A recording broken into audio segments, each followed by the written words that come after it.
Ito po ay kwento ng aking lola. Ang akin pong lola ay tubong antike. Ang kanila pong probinsya noon ay kakaunti pa lamang ang mga taong naninirahan at payak lamang ang pamumuhay na ang mga bahay po talaga ay magkakalayo. Ayon pa sa aking lola, ang kanilang lugar ay maliit lamang, ngunit kilala na pinamumugaran ng mga engkanto tulad ng mga duwende, kapre at tikbalang. Bukod dyan ay matunog na rin noon pa man ang pagkakaroon ng mga aswang sa kanilang lugar. Sa pagsasalaysay po ng aking lola ay may isa silang taga-baryo na nabuntis ng tikbalang na itago na lang po natin sa pangalang Inday. Nagtaka ang mga tao sa kanilang baryo nang magdalang tao ito pagkat wala naman itong nobyo. Kaya nagalit ang mga magulang ni Inday at pilit nila itong pinaamin kung sino ang ama ng kanyang ipinagbubuntis. Dahil doon ay napilitan na si Inday na aminin sa mga magulang ang buong pangyayari. Ayon kay Inday, isang gabi nang siya ay pauwi na sa kanila, ay tinambangan at ginahasa siya ng isang tikbalang. Pagkukwento pa niya, siya ay nagulat na lang nang di niya matunton ang daan at tuluyan na siyang naligaw at napunta sa kagubatan. At doon ay nakita niya ang isang tikbalang na papalapit sa kanya. Ngunit bago pa ito nakalapit, ay nakaramdam na siya ng panghihina at nawalan ng malay. Pagising niya ay napansin niyang mayroon ng dugo ang kanyang palda at masakit ang kanyang buong katawan, lalo na ang maselang bahagi nito. Dahil sa takot sa kanyang mga magulang ay kanya itong inilihim.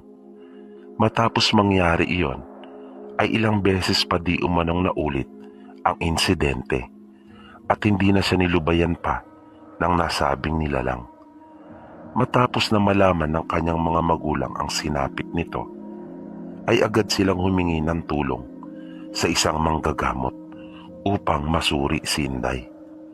Dahil lubha sila nag-aalala sa kalagayan ng kanilang nag-iisang anak.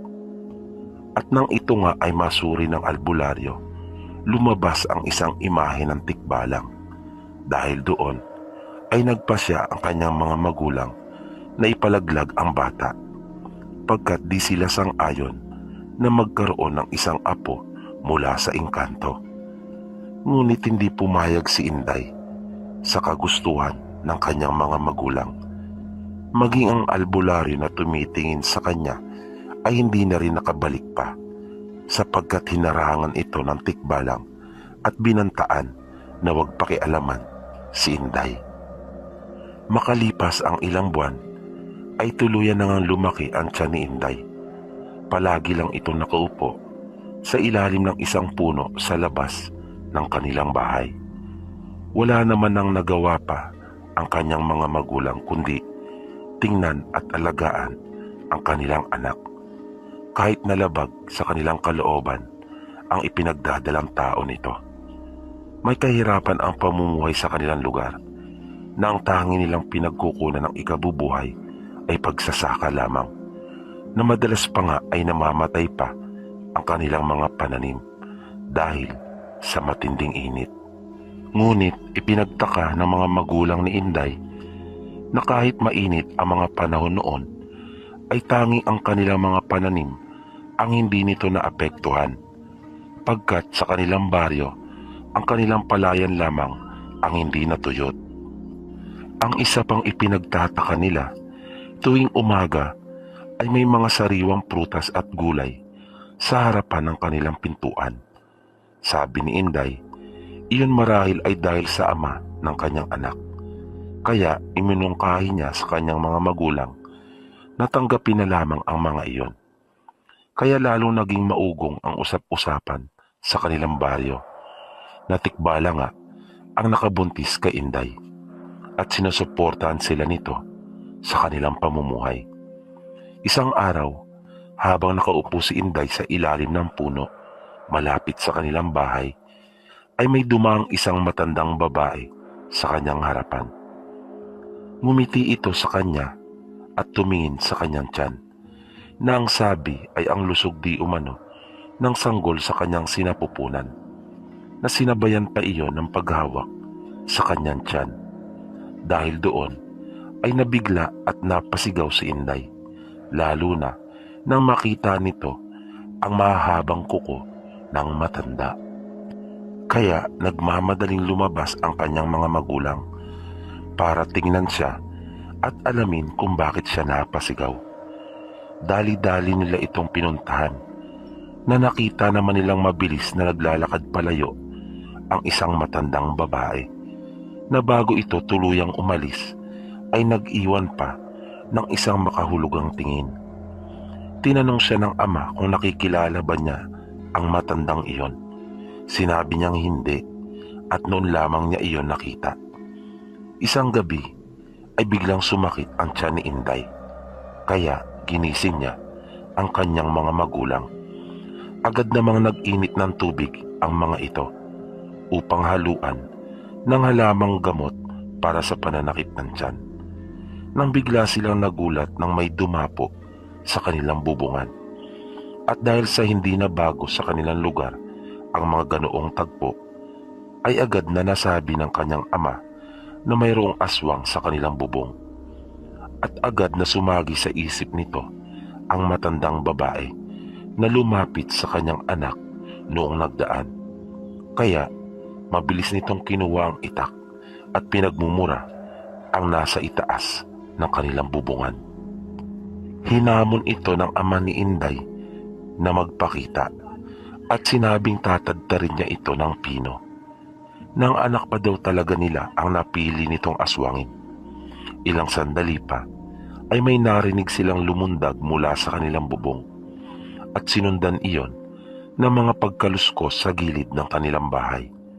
Maya-maya ay may kumakatok na sa kanilang pintuan, na kapag kanila iyong tatanungin ay hindi naman ito sumasagot. Muli itong minura ng ama ni Inday at sinabihang pumasok upang kanya itong tatagain. Nang bigla nilang narinig ang malakas na pag-angil nito na tila papasukin na sila. Bigla naman silang nakarinig ng bungis-ngis ng kabayo at narinig na lamang nila ang malalakas na mga pagkalabog sa labas ng kanilang bahay, na alam mong mayroong nag-aaway. Rinig na rinig nila ang tunog ng kabayo at ang pag-angil ng aswang. Di nagtagal ay narinig nila ang malakas na pagaspas na lumipad papalayo. At nasundan iyon ng nakabibinging katahimikan ng kapaligiran, at nawala na rin ang pananakit ng tiyan ni Inday. Mabilis na lumabas ang ama ni Inday upang tingnan ang paligid ng bahay. Gamit ang kanyang gasera ay inilawan niya ang palibot ng kanilang bahay. Naaninagad niya ang buntot ng kabayo na lumalabas na sa kanilang bakuran at mabilis na itong tumakbong papalayo.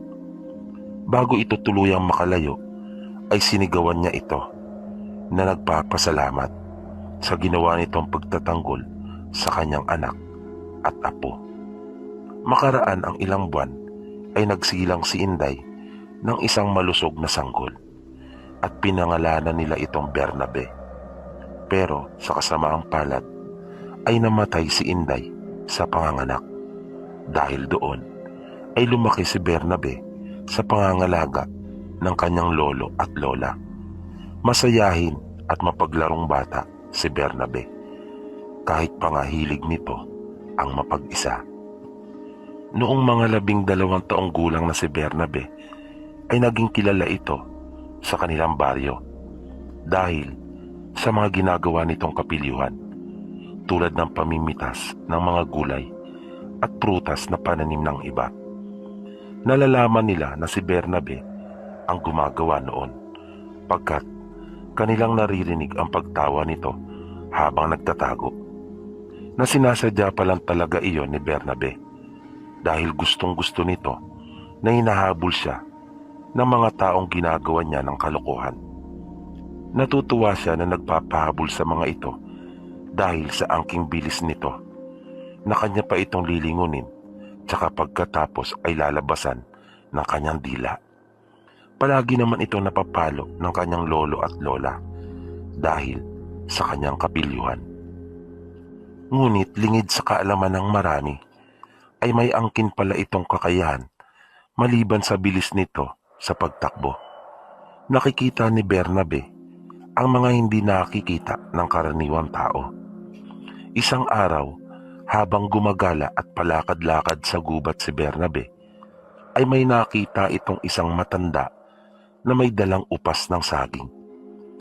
Agad na tumakbo sa isipan nito na kanyang gagawa ng kalokohan ang matandang iyon. Kaya kanya itong sinundan.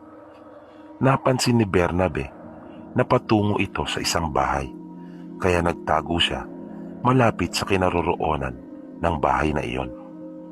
Nakita ni Bernabe na pumasok ang matanda sa loob ng bahay, kaya lumapit siya upang alamin kung ano ang gagawin noon doon. Nakita niyang kinuha nito ang bata at nagtaka siya na bakit hindi ito napansin ng ina ng sanggol na dinaanan lamang nito na nagsasaing sa dapog sa labas ng kanilang bahay. Paglabas ng matanda ay dala-dala na nito ang sanggol, kaya sinundan ito ni Bernabe at inalam kung saan ito sunod na pupunta.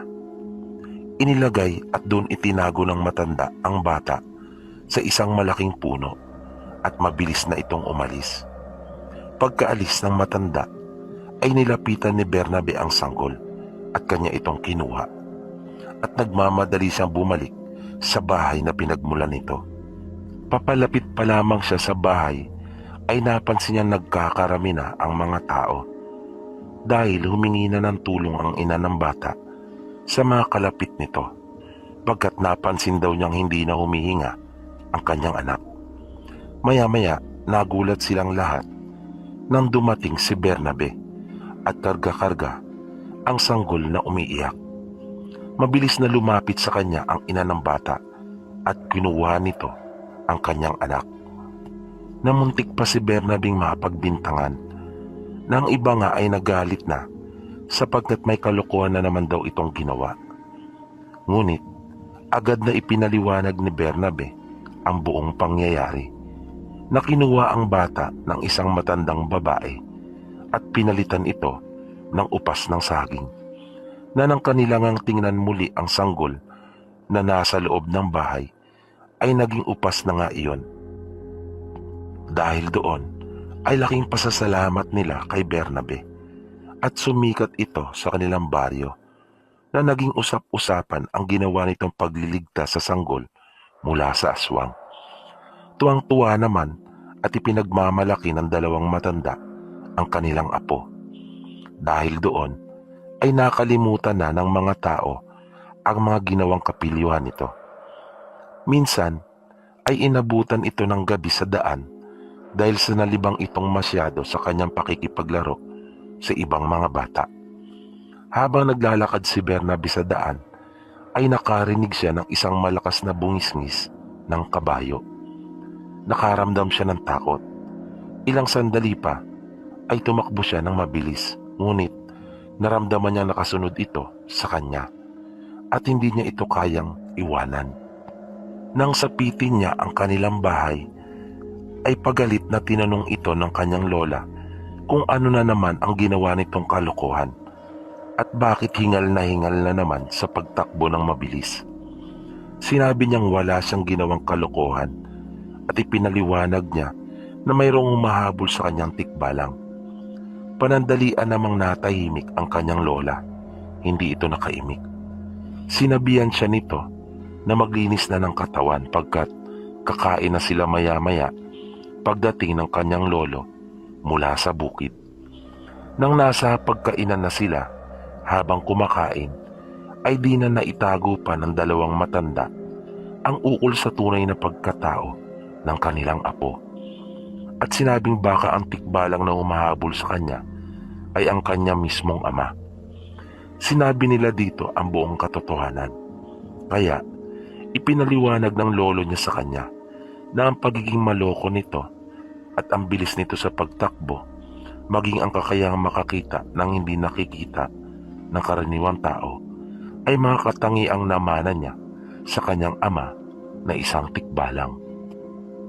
Nang mga hating gabi na, ay may narinig si Bernabe na isang malakas na bungisngis ng kabayo. Kaya lumabas ito ng kanilang bahay upang silipin iyon. Nakita niya ang isang tao na may ulo ng isang kabayo at nakatingin iyon sa kanya na tila hinihintay siyang talagang lumabas. Samantala, gising pa pala ang kanyang lolo at lola na mga pagkakataon ding iyon. Kaya sinabihan siya ng mga ito na kanyang lapitan ng ama at huwag matakot dito. Paglapit niya dito ay ipinalahad nito ang kanyang palad at may ibinigay na isang gininto ang buhok. Hinimas nito ang kanyang ulo at mabilis na itong lumayo. Ipinakita naman ni Bernabe sa kanyang lolo at lola ang ibinigay na iyon sa kanya ng ama. Sabi ng kanyang lolo ay isa daw iyong anting-anting at kailangan niya iyong pagkaingatan. Kaya mabilis silang kumuha ng itim na panyo at doon ibinalot ang nagliliwanag na gininto ang buhok na iyon.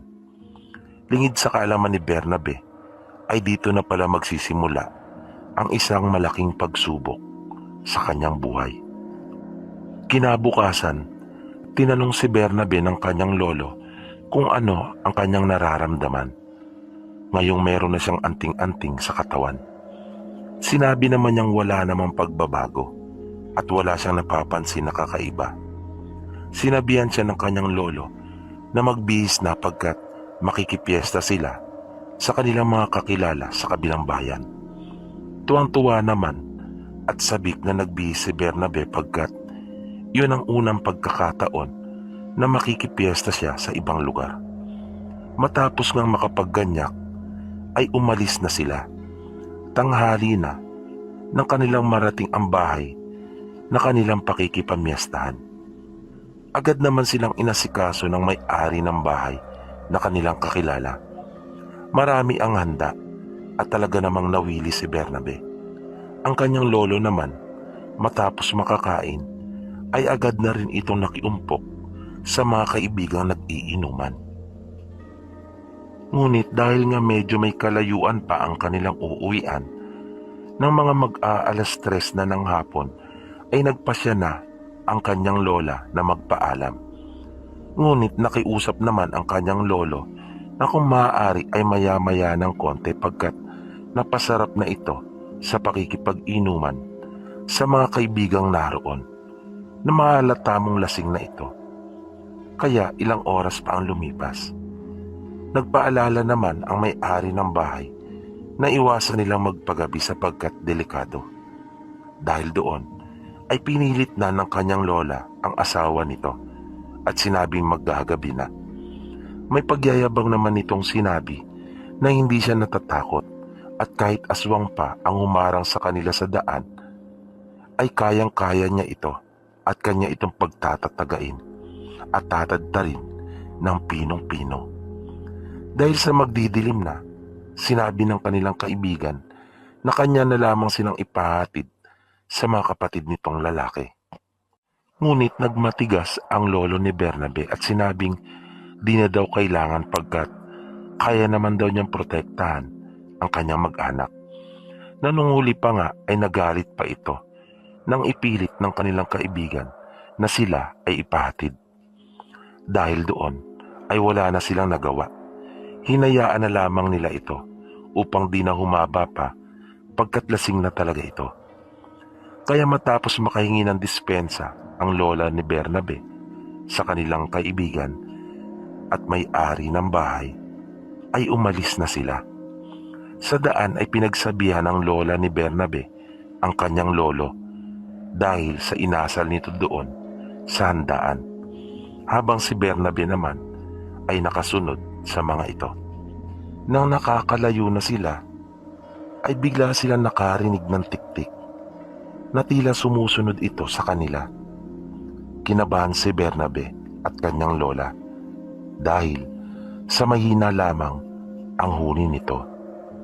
Habang ang kanyang lolo naman ay sumigaw at hinamon niya itong magpakita at kanya daw itong pagtatatagain. Nang inaabot na nito ang kanyang itak mula kay Bernabe, ay laking gulat nila nang mula sa kawalan ay biglang lumabas ang isang mabangis na nilalang na napakatalim ng mga ngipin nito, na nakita pa ni Bernabe na tila kumintab pa ang mapupulang mga mata nito, na napakabilis ng pangyayari at lubang di nila iyon inaasahan na agad na pala itong aatake. Mabilis nitong sinunggaban ang kanyang lolo gamit ang matutulis at mahahabang kuko, ay di na nagawa pang makapanlaban dahil na rin sa kalasingan. Katakot-takot na kalmot ang tinanggap nito mula sa aswang at kinagat sa leeg. Ang kanyang lola naman ay wala rin nagawa kundi ang mapasigaw at mapaiyak na lamang dahil sa pagkagulat at sobrang takot, na maging si Bernabe ay nagulat at naiwang nakatulala sa bilis ng mga pangyayari. Nang mapansin ng aswang na wala ng buhay ang kanyang lolo at nang marinig nito ang malakas na sigaw ng kanyang lola, ay ito naman ang agad na pinagbalingan at dinaluhong. Dinumog niya ito at mabilis din na pinagkakalmot at kinagat. Kitang-kita ni Bernabe ang sinapit ng kanyang lolo at lola, ngunit nanatili lamang siya nakatayo dahil sa pagkabigla. Maya-maya ay may narinig si Bernabe ng mga paparating. Pinasundan pa rin pala sila ng kaibigan ng kanyang lolo at lola dahil nga sa lubang delikado, pagkat kamakailan lamang ay may napabalitang dinumog at napatay din ang aswang. Kaya ganun na lamang ito nagpupumilit na sila ay maihatid, na inalok pa nga sila nito na doon na lamang matulog. Ngunit matigas ang ulo ng kanyang lolo, na dahil sa kalasingan ay umiral ang kayabangan nito, na buhay nilang mag-asawa ang naging kapalit. Nang makita ng mga tao ang nangyari, ay tumatakbo na ang mga itong lumapit, ngunit huli na ang lahat. Patay na ang lolo ni Bernabe, samantalang ang kanyang lola naman ay nag-aagaw buhay na. Dahil sa pagdating ng mga tao ay tila nahimasmasan si Bernabe. Naging malinaw na sa kanya ang sinapit ng kanyang lolo at lola sa kamay ng aswang. Naiyak siya at nakaramdam ng matinding galit. Dahil doon ay nagliwanag na bigla ang kanyang anting-anting, na naging matalas ang kanyang pandinig at nawala ang kanyang takot, at napalitan iyon ng tapang at bangis. Mabilis niyang hinugot ang itak ng kanyang lolo at agad na tumakbo sa direksyon kung saan tumakas ang aswang. Nagulat naman ang mga taong naroon dahil sa ipinamalas nitong bilis, na sa isang iglap lang ay naglaho na ito sa kanilang paningin. Naabutan at nakita ni Bernabe ang aswang sa isang puno, na dinidilaan pa nito ang kanyang mga kuko at kamay na may bahid ng dugo. Mabilis niya itong sinugod at walang sabi-sabing pinagtataga, na di nagtagal ay umandusay ito sa lupa at halos magkapira-piraso dahil sa liksi at bilis ng ginawang pagsalakay ni Bernabe, na hindi nito kinaya ang bilis nito sa pagkilos at lakas ng mga binitawan nitong pagtaga. Bumalik si Bernabe sa bangkay ng kanyang lolo at lola, na kanyang daladala ang ulo ng aswang, at sinabing na ipagiganti na niya sila. Dahil sa pangyayaring iyon na nasaksihan ng mga taong naroon ng mga pagkakataon na iyon, ay naging bantog si Bernabe sa kanilang baryo, maging sa mga karatig bayan. Lumipas pa ang mga taon, namuhay siya mag-isa sa lupa at bahay na naiwan sa kanya. Nang magbinata na siya, ay naging takbuhan siya ng mga tao kapag ginagambala ang mga ito ng aswang. Nang si Bernabe ay may mga 20 taong gulang na, bigla na lamang itong nawala sa kanilang baryo at di nila nabalitaan kung saan ito nagpunta. May mga haka-haka na baka nagpakalayo-layo at namuhay ng tahimik sa ibang lugar. May ilan namang nagsasabi na baka sumama na ito sa kanyang ama na tikbalang. Matapos ngang mapatay ng aswang ang lolo at lola ni Bernabe, ay mag-isa itong namuhay sa bahay at lupang naiwan sa kanya. Sinikap niyang itaguyod ang kanyang pamumuhay na mag-isa. Ngunit, hindi naman siya pinabayaan ng kanyang mga kababaryo pagkat dumami ang kanyang mga kaibigan. Isa na dito si Mang Panoy at ang nag-iisang anak nito na si Aling Filomena. Si Mang Panoy ay ang albularyo na tumingin noon sa kanyang ina habang ipinagbubuntis siya nito. Laging dinadalhan ni Aling Filomena si Bernabe ng pagkain dahil naawa ito sa bata. Sa murang edad pa lamang kasi nito ay naulila na. Inalok si Bernabe ni Aling Filomena na kung maaari ay dumuon na ito sa kanila pagkat 2 lamang naman sila ng kanyang ama. At dahil alam rin nila na may taglay itong kakayahan, kaya naisip nilang maaari itong maligaw ng landas at maging masama kung hindi ito magagabayan. Tumanggi naman si Bernabe pagkat nais niya na mapag-isa. Minsan ay pinuntahan ito ni Mang Panoy sa bukid upang kausapin. Sinabi nito kay Bernabe na kanya itong tuturuan ng lahat niyang nalalaman at upang magamit niya ng tama ang kanyang anting-anting sa kondisyong gagamitin lamang niya ito sa kabutihan. Pumayag naman si Bernabe, ngunit tumanggi pa rin ito na tumira sa kanila nang minsan pang aluking muli ni Mang Panoy. Dahil doon ay araw-araw siyang pinupuntahan ni Mang Panoy upang turuan. Lumipas ang mga taon at nagbibinata na si Bernabe. Siya ay may 16 na taong gulang na nang ganap niyang maisaulo ang mga itinuro sa kanya ni Mang Panoy. Lalo namang naging malapit si Aling Filomena kay Bernabe na parang tunay na anak na ang pagtuturing niya dito. Na ganun din naman si Bernabe sa kanya pagkat wala itong kinagis ng ina. Kaya si Aling Filomena na ang itinuturing nito at kinikilalang ina. Isang araw, habang nangangahoy sa gubat si Bernabe, ay may nakita itong maliliit na tao na naglalaro sa isang puno at masayang nagtatawanan.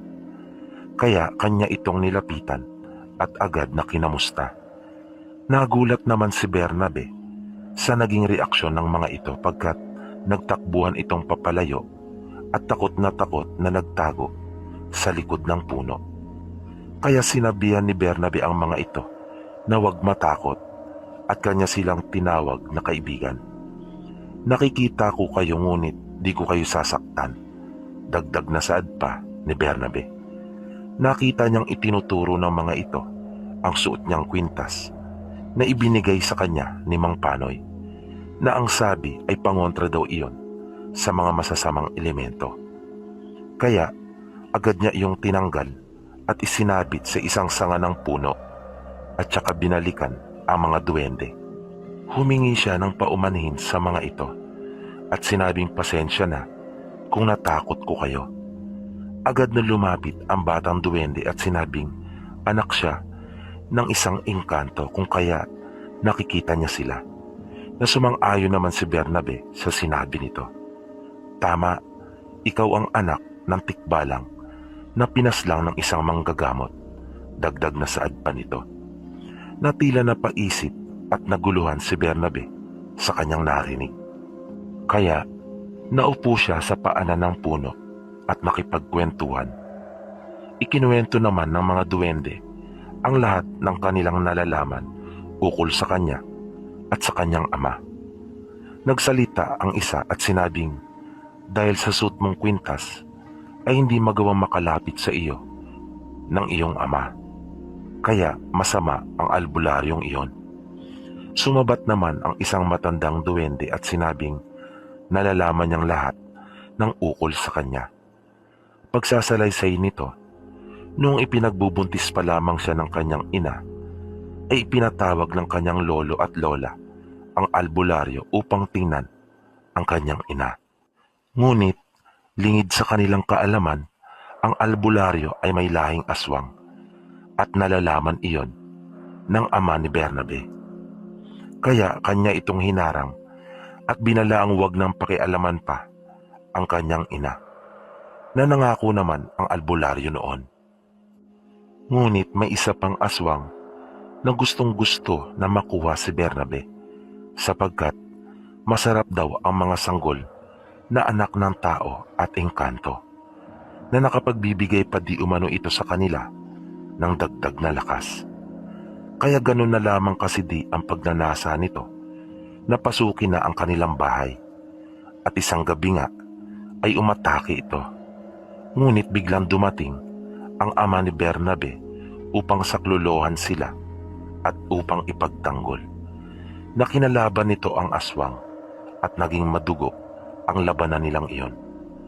Dagdag na saad pa ng matandang duwende. At lumipad ngang papalayo at tumakas ang aswang noong huli. Ngunit duguan ito, pagkat lubha itong nasugatan at kalaunan ay namatay.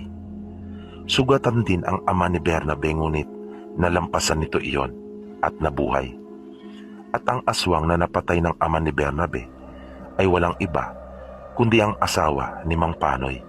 Kaya nagalit ito at kinulam ang kanyang ina. Kaya ito namatay matapos ngang mailuwal si Bernabe, pagpapatuloy pa ng duwende. Gustong gusto na makaganti ni Mang Panoy sa ama ni Bernabe dahil sa sinapit ng kanyang asawa sa mga kamay nito. Ngunit wala ito magawa dahil sa malakas. Ngunit nang ibinigay na ng ama ni Bernabe ang kanyang gininto ang buhok dito, may 4 na taon na ang nakararaan, ay iyon naman ang pagkakataon na sinamantala ni Mang Panoy. Kinumpronta niya ang ama ni Bernabe at napatay niya ito. Ngayon ay si Bernabe naman di umano ang binabalak nitong paslangin. Ngunit di niya iyon basta-basta maisasagawa dahil sa taglay nitong kakayahan at anting-anting. Dahil sa mga tinura na iyon ng matandang duwende, ay nagulat si Bernabe at napaisip siya ng malalim na sa kabila pala ng mga kabutihang ipinapakita nito sa kanya, ay may masama pala itong binabalak. At agad na sumagi sa kanyang isipan na kaya pala hindi na niya nakita pa ang ama sa loob ng 4 na taon pagkat namatay na pala ito at si Mang Panoy ang pumaslang dito. Nagpasalamat si Bernabe sa mga duwende at nilisan na niya ang kagubatan. Bit-bit ang mga kahoy ay umuwi na ito sa kanyang bahay. Kinabukasan ay dumating si Mang Panoy. Hindi siya nagpahalata dito na may nalalaman na siya ukol sa totoong pakay nito. Agad na napansin ni Mang Panoy na hindi niya suot ang kwintas na kanyang ibinigay dito. Kaya tinanong siya nito. Sinabi ni Bernabe na naiwaglit niya ito nang maligo siya sa ilog. Sinabi ni Mang Panoy, nagagawa na lamang siya nito ng bago at pagkatapos ay umalis na ito. Isang dapit hapon ay may pumunta sa bahay ni Bernabe na taga-baryo at humingi ito ng tulong pagkat ginagambala di umano sila ng aswang dahil sa buntis nitong asawa. Agad naman niyang ipinagkaloob dito ang kanyang tulong dahil na rin sa matinding galit na kanyang nararamdaman sa mga aswang. At kanyang sinabihan ang lalaki na mauna na ito at siya ay susunod. Pagdating ni Bernabe sa bahay ng mag-asawa, ay matyaga siya naghintay sa pagdating ng aswang. Nang biglang may lumagapak sa bubungan ng bahay, ay agad siyang kumilos at inihanda ang kanyang itak. Ilang sandali pa ay may kumatok na sa pintuan. Tinanong ito ng babae kung sino, ngunit walang sumagot. Sinenyasan ni Bernabe ang lalaki na kanyang bantayan ang asawa. Nang marinig nilang muli ang pagkatok na iyon, ay agad na binuksan ni Bernabe ang pintuan at walang sabi-sabi na kanyang sinipa ang nasa kanyang harapan ng malakas. Bagaman wala namang nakikitang naroon ang mag-asawa, na natulala silang bigla nang mula sa kawalan ay tumambad ang aswang na napaatras iyon sa lakas ng pagkakasipa ni Bernabe. Nanlilisik ang nagbabagang mga mata nito na nagtatayuan na rin ang mga buhok. Dahil doon ay takot na nagyakap ang mag-asawa. Nanangiti naman si Bernabe sa aswang na hawak ang kanyang itak. Mabilis niyang iginuhit iyon sa lupa at sinabing kunin niya ang nasa sinapupunan ng buntis na nasa kanyang likuran kung kaya nito. Umangi lamang ang aswang pagkat alam niyang wala siyang laban dito, na ng mga pagkakataon na iyon ay nagliliwanag na ang anting-anting ni Bernabe. Dahil doon ay tumakbo ng papalayo ang aswang at nagmamadali itong tumakas. Sinundan ito ni Bernabe at dahil sa angkin niyang bilis ay naabutan niya ito. Nabagya pa siya nagtaka pagkat daan papunta sa bahay ni Mang Panoy ang tinatahak nito. Mabilis niya itong tinaga at tinamaan iyon sa braso na tila hindi ito lumalaban. Naisip niyang marahil ay nawalan na ito ng pag-asa pagkat di talaga siya kaya nito, na iniisip na lamang nito na makatakas. Ngunit desidido si Bernabe na wakasan ang buhay ng aswang. Nang uundayan na niya ito ng pamatay na taga, ay biglang narinig niya ang malakas na pagsigaw ni Mang Panoy, na pinigilan siya nito at sinabing wag, pagkat iyon ay si Aling Filomena na kanyang anak, na itinuturing naman at kinikilala ni Bernabe na kanyang ina. At dahil sa napamahal na sa kanya si Aling Filomena, ay agad niyang binitawan ang kanyang itak, na nakaramdam pa siya ng pagsisisi pagkat nasaktan niya ito.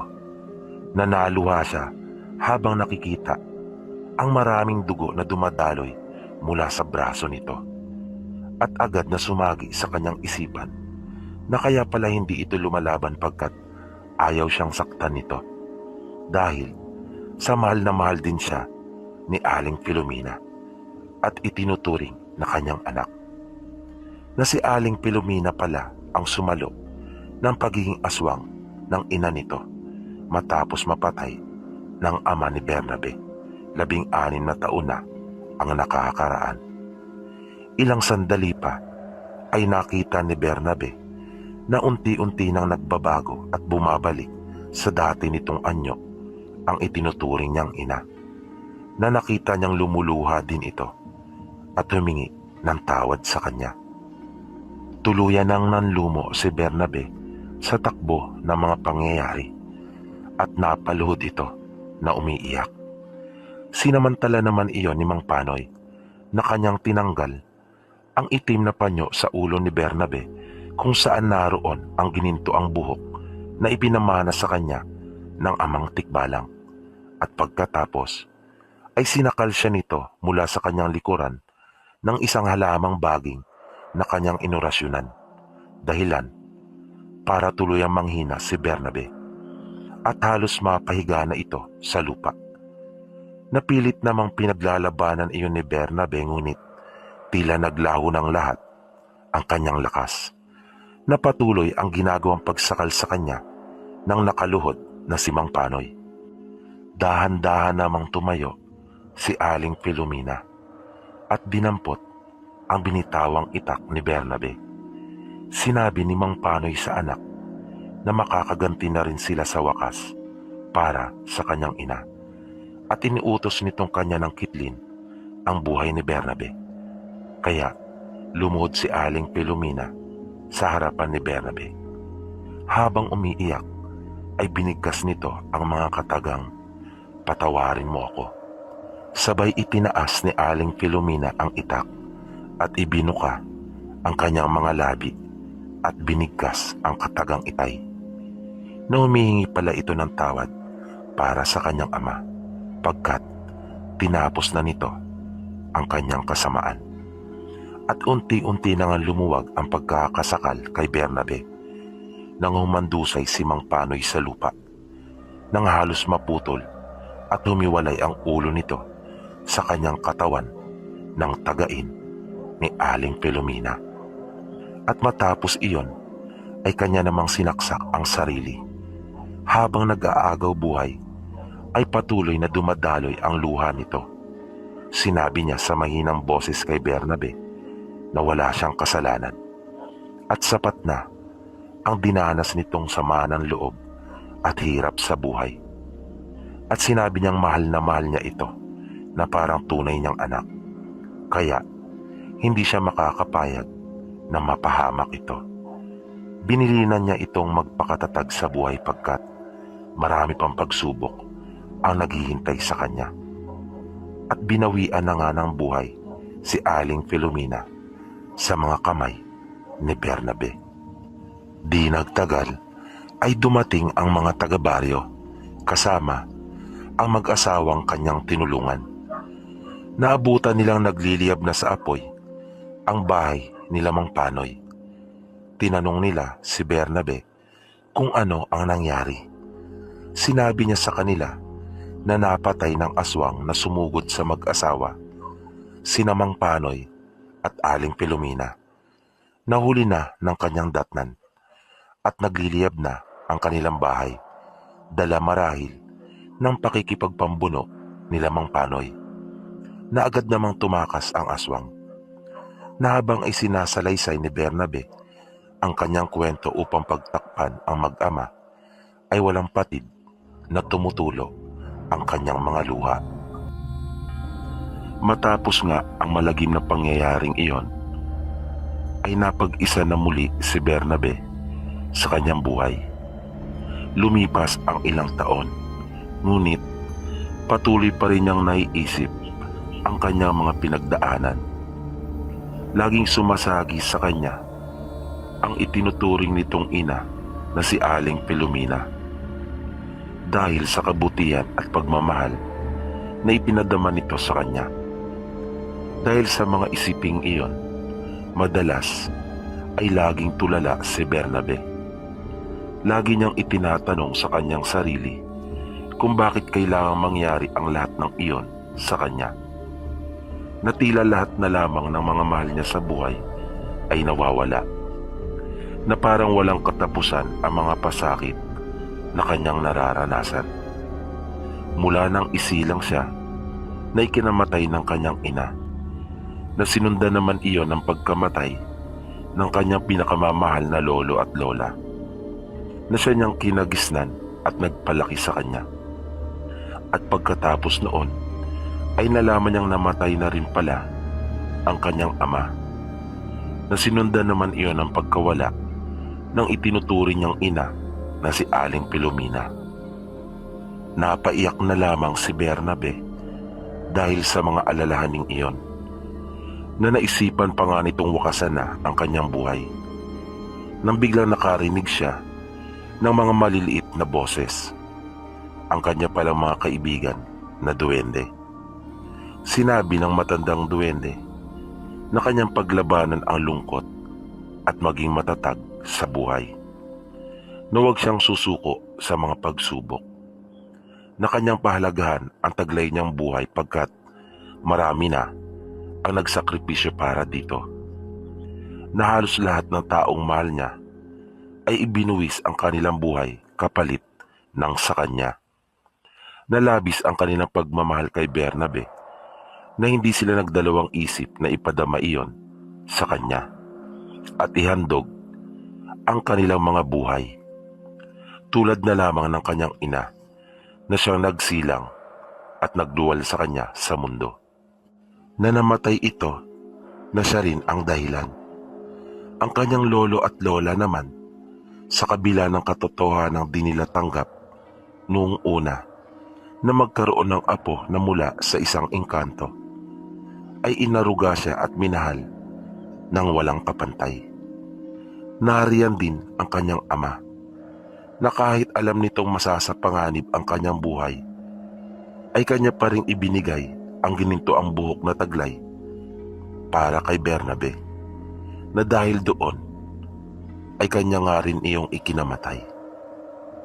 At si Aling Filomena, na minahal siya, itinuring at inaring tunay na anak, bagaman hindi niya ito kaano-ano, na mas pinili nitong wakasan ang buhay nilang mag-ama kapalit ng buhay ni Bernabe. Kaya sinabi ng duwende na dapat niyang pahalagahan ang kanyang buhay, alang-alang sa pagpapahalaga din ng mga taong nagmahal sa kanya. Dahil sa sinabi na iyon ng matandang duwende, ay tila natauhan si Bernabe, na tuluyan na itong napahagulgol sa pag-iyak at nakatulugan iyon. Nang magising si Bernabe, ay agad nitong tinungo ang kusina upang maghilamos. Matapos makapaglagay ng tubig sa plangganita, ay bahagyang napangiti si Bernabe at napabulalas ng buwisit ng mga duwendeng yun na, pagkat naaninag niya ang kanyang sarili sa tubig na puno ng uling at atsuete ang kanyang muka. Pinaglaruan pa ako ng mga bubwit na iyon, nangingiting saad pa ni Bernabe. Bigla niyang naalala ang mga tinuran sa kanya ng matandang duwende. Kaya kinabukasan ay inayos niya ang kanyang mga gamit at nagpa siyang umalis ng kanilang baryo. Naisip niyang baka makalimutan niya ang lahat ng mga nangyari kung kanyang lilisanin ang kinagisnan niyang lugar at sa ibang bayan magsimula ng panibagong buhay. Kaya minabuti niyang magpakalayo-layo. Napadpad si Bernabe sa isang bayan na tahimik at walang sino mang nakakakilala sa kanya. Doon ay nakilala niya ang mag-asawang Armin at Jesusa, maging ang nag-iisang anak nitong si Mir.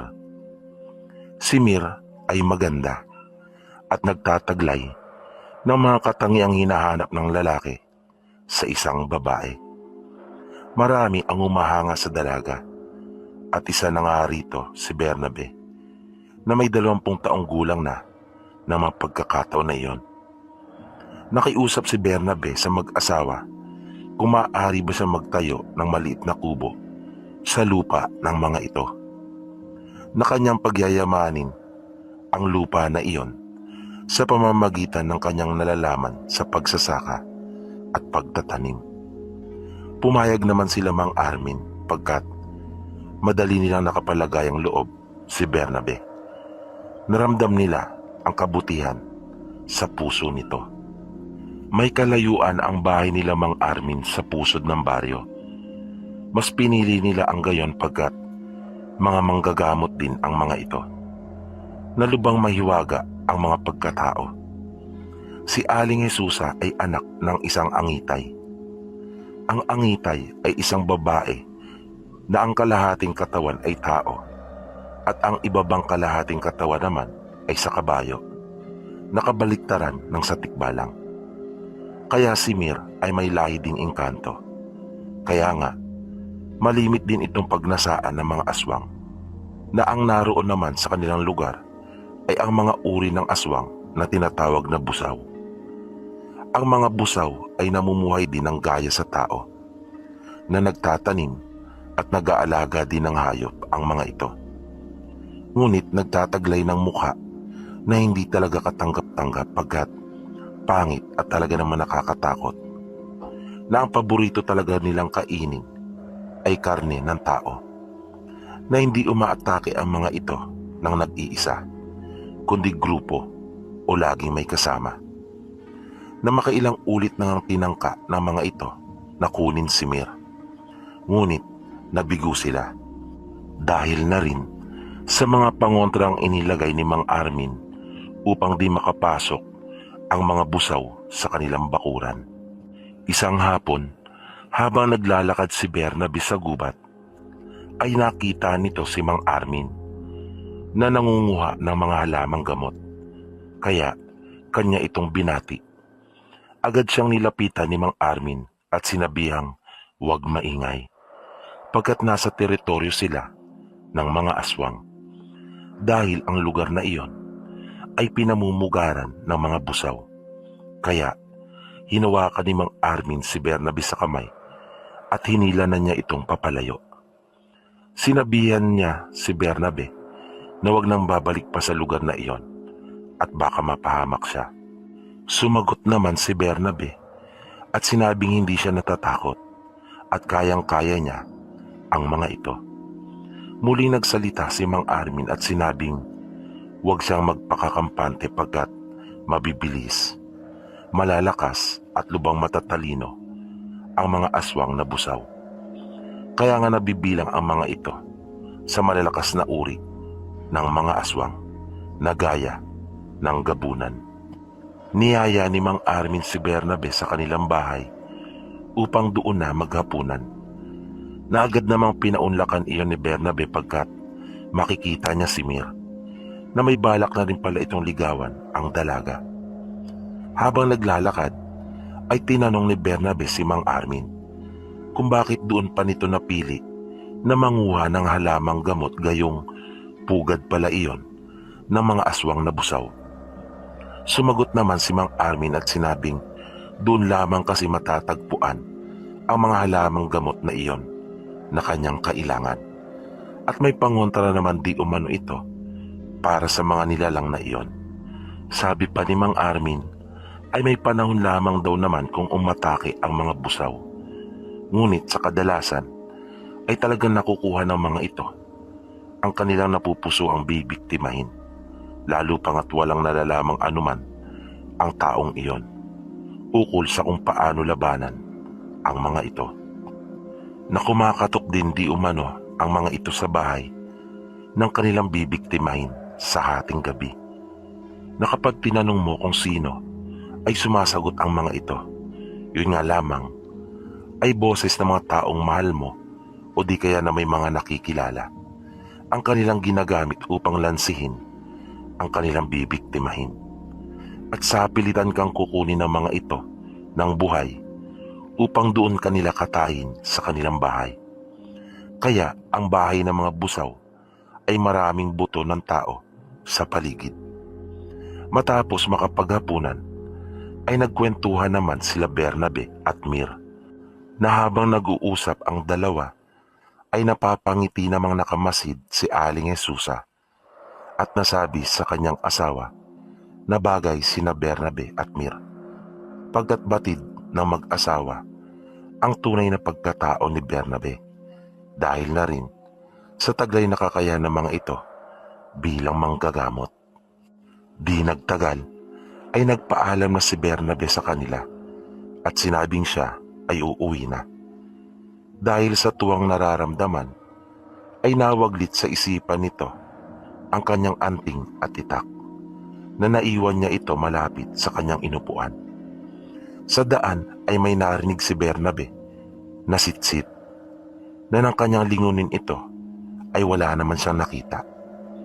Nang magpatuloy siya sa paglakad ay muling naulit ang pagsitsit na iyon. Agad niyang inilawan ng dala niyang muron ang pinanggagalingan na tunog, ngunit wala pa rin siyang nakita. Nagtaka si Bernabe kung bakit di niya nakikita ang mga ito. Doon niya napag-alamang naiwan niya pala ang kanyang anting-anting at itak. Nakaramdam ng kaba si Bernabe nang biglang mayroong sumitsit na naman.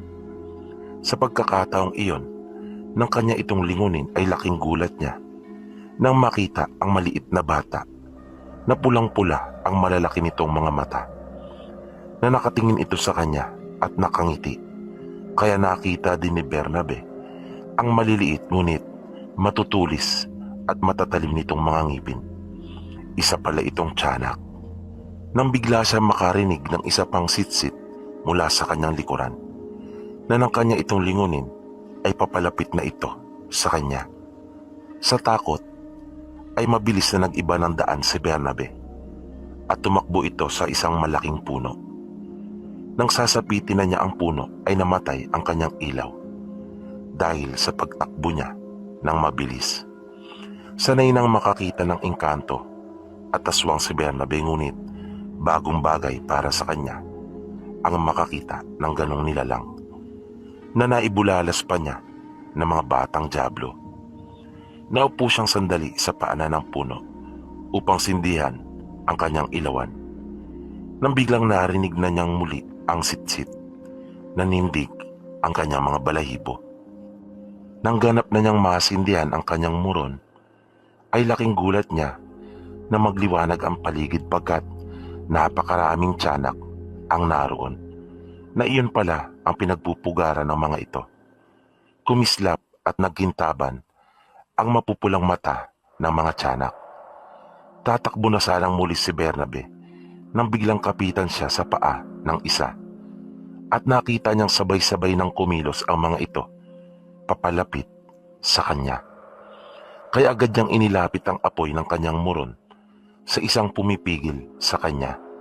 Kaya humulagpos ito sa pagkakakapit sa kanyang paa, dahilan para makatakbo na si Bernabe. Mabilis niyang nilisan ang lugar at walang lingon-lingon niyang tinahak ang daan pauwi. Hindi siya huminto. Kinabukasan ay bumalik siya sa bahay ni Lamir upang kunin ang kanyang anting-anting at itak. Ikinuwento niya kanila Mang Armin ang kanyang naranasan noong gabi na nagdaan, na tinambangan di umano siya ng mga tiyanak. Nang mapansin ni Mang Armin na masyado nang umaasa si Bernabe sa kanyang anting-anting, ay kanya itong pinayuhan. Sinabi pa ni Mang Armin na di sa lahat ng pagkakataon ay kaya niyang labanan ang mga nilalang na kanyang masasagupa, tulad na lamang ng mga tiyanak. Nabuti na nga lamang daw at naiwan ni Bernabe ang kanyang anting-anting, kaya wala na itong ibang paraan kundi ang tumakbo.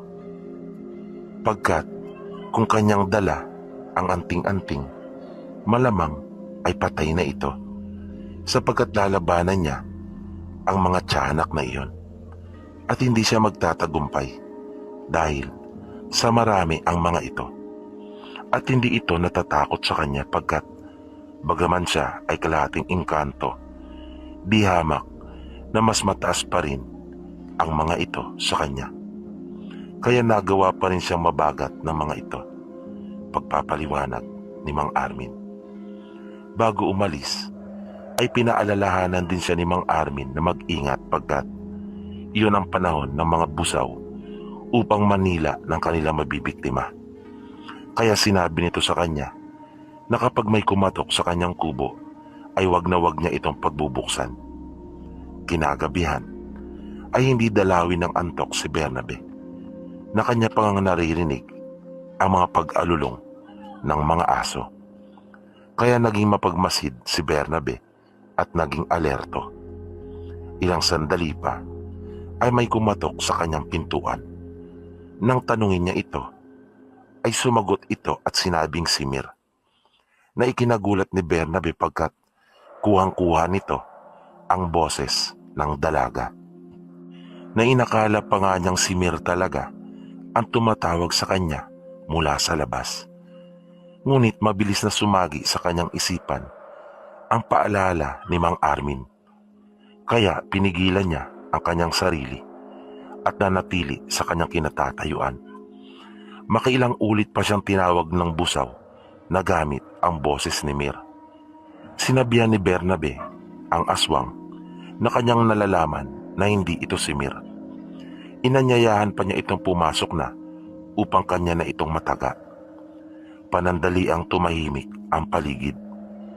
Ilang sandali pa ay muling may kumatok, at nang kanya itong tanungin ay nagmamadali ang tinig at tila humahangos, na nagsabing si Aling Jesusa ito. Tulungan mo kami, Bernabe, pagkat kinuha at tinangay ng mga busaw si Mir. Mabilis na ibinalik ni Bernabe ang kanyang itak sa tagob at binuksan ang pinto. Laking gulat niya nang tumambad ang napakapangit at nakakatakot na itsura ng busaw. Dahil sa kanyang nakita ay panandali ang hindi nakakilos si Bernabe, kaya bigla siyang hinatak ng aswang palabas ng kanyang kubo. Nang may masmasan si Bernabe, ay kanya iyong sinuntok sa tagiliran. Dahilan para mabitawan siya nito. At agad niyang sinipa ang aswang at natumba ito. Agad na hinugot ni Bernabe ang kanyang itak at tatagain na sana niya ito nang bigla mula sa kanyang likuran ay may sumugod na dalawa pa. Kaya iniwasan niya ang mga iyon. Nakipagsabayan siya sa mga ito ngunit lubang malalakas at may angking bilis din ang mga ito. Nang akmang susugod na ng sabay-sabay ang mga busaw, ay bigla na lamang napaiktad ang isa nang tamaan ito ng sibat sa kanyang tagiliran, na natigilan ang dalawa pa at iginala ang paningin upang alamin kung saan nagmula ang sibat na iyon. Nakita nila sila Mang Armin na naisip nilang siya ang pupuntiriyahin ng mga busaw pagkat gusto nila ang pagiging kalahating tao at engkanto ni Bernabe. Sinamantala naman ni Bernabe ang pagkakataong tila nagulat at natulala ang dalawang busaw at tinaga niya ang mga ito, na matapos ngang gumulong ang ulo ng isa ay nagawa namang makatakas ng isa pa. Ngunit naharang iyon nila Aling Jesusa at Mir, na kanila iyong tinusok ng hawak nilang sibat. Mabilis namang inundayan at tinagpas ni Mang Armin ang ulo nito. Matapos iyon ay kanila namang nilapitan ang isa pa na nauna ng tinamaan ng sibat ni Mang Armin. At bago pa nila ito tuluyang pugutan ng ulo, ay kanilang sinabihan ito na nakahanap na rin sila ng katapat sa ilang taon nilang pagpapalaganap ng lagim sa baryo. Matapos na gumulong din sa lupa ang ulo ng ikatlong busaw, ay kanilang tinipon ang mga katawan nito at saka sinunog. Matapos ang pangyayaring iyon, ay bumalik na sa normal ang kanilang pamumuhay. At makalipas nga ng ilang buwang panunuyo ni Bernabe kay Mir, ay ibinigay na rin ng dalaga ang matamis niyang oo dito at tinanggap ng buong buo si Bernabe pagkat mahal niya rin ito. At kalaunan nga ay nagsama na ang dalawa at nabiyayaan sila ng anak. Minsan ay naisipan ni Bernabeng bumisita sa kanilang lugar kasama ang kanyang asawa at anak. Pinuntahan nila ang libingan ng kanyang ina, lolo at lola. Gayon din ang dating kinatitirikan ng bahay ni Mang Panoy at Aling Filomena, kung saan niya sinunog ang mga labig ng mag-ama. At bilang panghuli, ay kanila ring pinuntahan ang lugar kung saan madalas na nagpapakita ang kanyang amang tikbalang sa kanya. Nagpasalamat siya sa mga ito at nagbigay ng paggalang sa pamamagitan ng panalangin. Pagkat dahil sa pagmamahal nila at sakripisyo, ay naranasan ni Bernabe ang mamuhay ng payapa at masaya sa piling ng sarili niyang mag-anak. Sa isang liblib na lugar sa isang baryo sa Kabisayaan, ay isinilang ang isang batang babae na si Bernamir. Si Bernamir ay isang silangan. Ang mga tinaguriang silangan ay ang mga taong may kakayahang makakita nang hindi nakikita ng mga karaniwang tao. Ito ay dahil sa ang kanyang mga magulang ay kapwa may lahing engkanto. Ang kanyang ama ay anak ng isang tikbalang, samantalang ang kanyang ina naman ay may lahing angitay. Si Bernamir ay masayahing bata. Mahilig din itong maglaro na mag-isa. Ngunit may pagkakataon na nakikita nila Bernabe at asawa niyang si Mir na may kausap at kalaro itong maliliit na tao, na ikinatutuwa naman iyon nila mag-asawa sapagkat mababait naman ang mga ito. Dahil kaibigan ito ng ama ni Bernamir, na minsan pa nga nagpayo kay Bernabe na pinalakas ang kanyang loob ng mga panahong mabigat ang kanyang dinadala dahil sa mga kasawian niya sa buhay na binalak pa nga niyang magpakamatay. Na nang dahil nga sa kabutihang loob ng mga duwende ay kanilang pinayuhan si Bernabe at ipinaalaala dito ang mga taong nagbuwis ng kanilang buhay para sa kanya, na dahil doon ay nagpakatatag si Bernabe at hinarap ang mga hamon ng buhay. Minsan ay nakiramay sila Bernabe sa isa nilang kabaryo na namatay. Kasama niya ang kanyang mag-ina.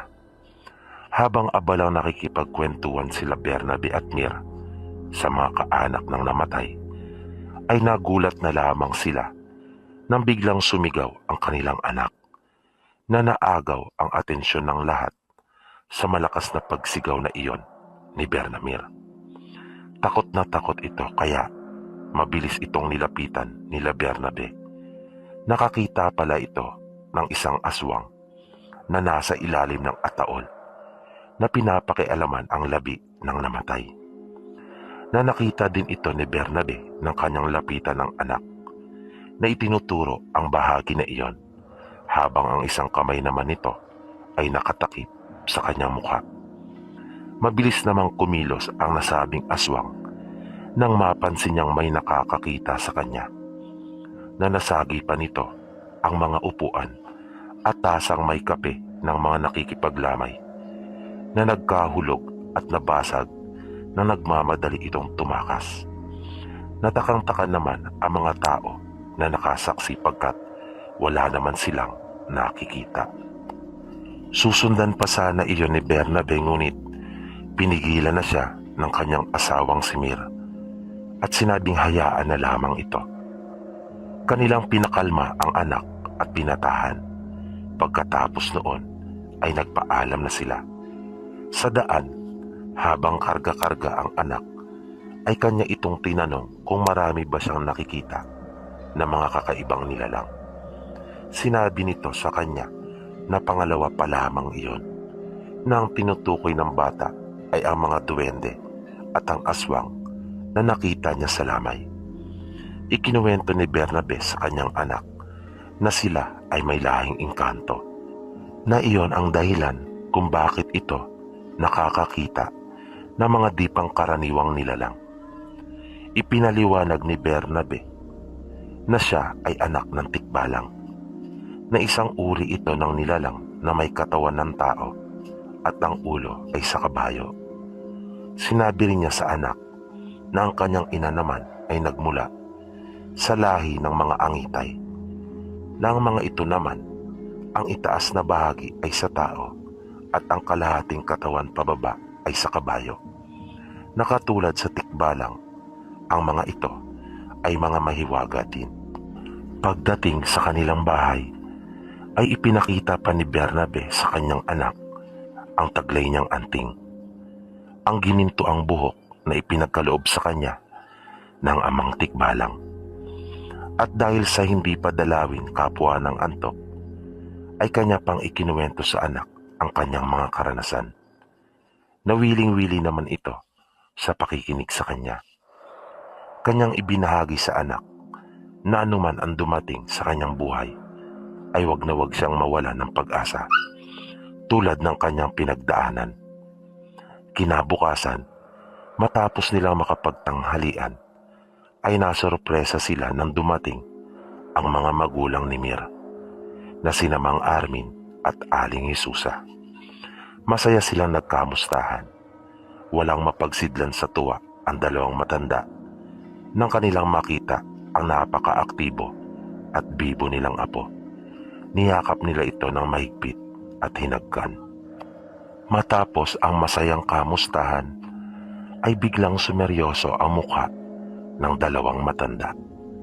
Agad nilang ibinalita ang ukol sa ginagawang pagsalakay ng mga aswang na busaw, na ayon pa sa kanila Mang Armin, ay lubha sila nagtataka kung saan nagmula ang mga ito, pagkat tila nadagdagan na lubha ang bilang ng mga busaw. Dahil doon, ay pinaalalahanan nila ang kanilang manugang na mag-ingat. Inalok naman sila ni Bernabe na dumuon na lamang sa kanila. Tumanggi naman ang kanyang mga biyanan at sinabing maayos naman ang kalagayan nila. At inaalaala ng mga ito ang kanilang mga kabaryo na tumatakbo sa kanila upang magpagamot. Masaya namang ikinuwento ni Bernamir ang naging karanasan niya sa lamay, na nakakita di umano siya ng aswang at sinabing hindi siya natakot dito. Nanatawa naman ang mag-asawang Mir at Bernabe sa sinabing iyon ng kanilang anak, na si Bernabe nga ay hindi napigilan at kanyang ibinisto ang anak sa kanyang mga biyanan. At natatawang sinabi na nagtakip daw ito ng mata at naiyak pa dahil sa sobrang takot.